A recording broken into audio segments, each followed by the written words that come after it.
பாதத்தில் காத்திருந்து வல்லமை பெற்றுக்கொண்டு புறப்படுங்கள் என்று சொல்லுகிறார். உடவிடுதலை பொறுமையோடு சகித்து என் வல்லமை பெற்றுக்கொண்டு புறப்படுங்கள் என்று சொல்லுகிறார். அதனால காத்திருந்தால் தான் வல்லமை பெற்றுக்கொள்ள முடியும். காத்திருந்தாலும் வல்லமை எல்லாருக்கும் கொடுக்க மாட்டார். பண ஆசை உள்ளவர்கள் என் வல்லமை பெற்றுக்கொள்ள முடியாது என்று சொல்லுகிறார். பாவ இச்சை உள்ளவர்கள் என் வல்லமை பெற்றுக்கொள்ள முடியாது என்று ஆண்டவர் சொல்லுகிறார்.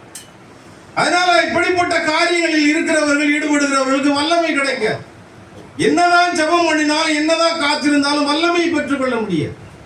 அதனால அவருடைய வல்லமை பெற்றுக்கொள்ள வேண்டும் என்று சொன்னால் காத்திருக்கவே. தாழ்மை உள்ளவர்களுக்கு என் வல்லமை கொடுக்கிறேன் என்று சொல்லுகிறார். தாழ்மை நமக்கு மிக அவசியம். எளிமை உள்ளவர்களுக்கு அவர் கொடுக்கிறார். எனக்கு பிரியமானவர்களுக்கு நான் கொடுக்கிறேன் என்று ஆண்டவர் சொல்லுகிறார். பாதத்தில் காத்திருக்கிறவர்களுக்கு நான் கொடுக்கிறேன் என்று ஆண்டவர் சொல்லுகிறார்.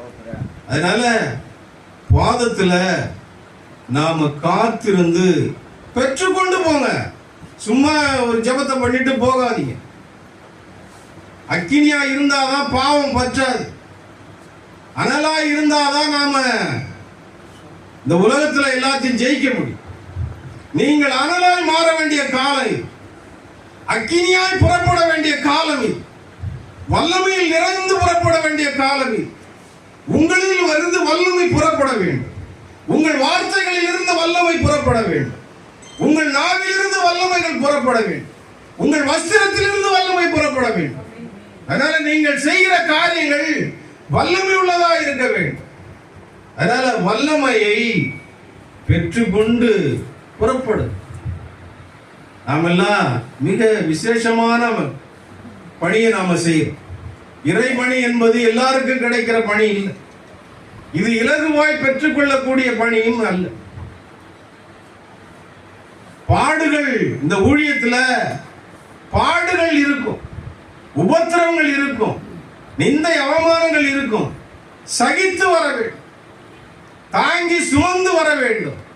நம்முடைய ஒவ்வொரு தோள் மீது சிலுவை இருக்கு. இயேசு சுமந்து சென்றது போல நாமும் சுமந்துதான் வர வேண்டும். பாடுகள் எனக்கு எதுக்கு அப்படின்னு நினைச்சீங்கன்னா வர முடியாது.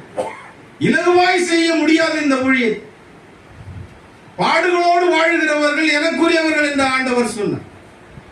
சுகபோகமாய் வாழுகிறவர்கள் எனக்குரியவர்கள் அல்ல என்று ஆண்டவர் சொன்னார். அதனால பாடுகள் வருகிறதா, நீங்கள் பாக்கியவான்கள். சிக்ஷைகள் வருகிறதா, நீங்கள் பாக்கியவான்கள். யாரை நேசிக்கிறேனோ அவர்களை நான் சிக்ஷிக்கிறேன் என்று சொன்னார்.